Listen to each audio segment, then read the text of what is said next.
of just picking and choosing issues based on how they poll at a current moment, as you say, Sam, as if like the polling is static and that leadership can't change things.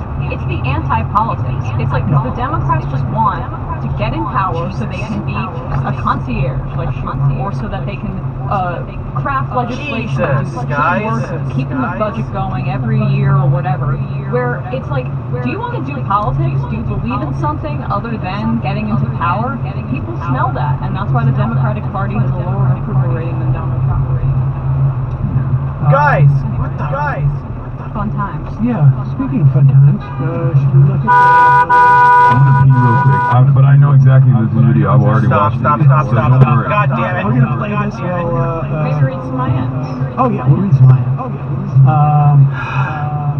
Wiggle-land. A lot of people on Medicaid are permanently disabled and completely unable to work. That's why we can't live without publicly funded health care and why so many are going to die as a result of this awful bill that Democrats did absolutely nothing to prevent. Dave from Jamaica. In the past, they tried prison labor to work the fields. Didn't work. This is skilled labor. Sam, I'm going to need you to pause and do obligatory politics. Please and thank you. Folks. Stop. Scary Mountain Wizards. Good God, come on, get back to the fucking car!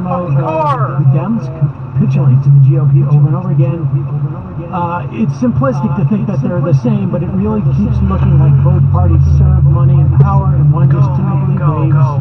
Jesus Christ. I think that's a slight oversimplification, but without a doubt,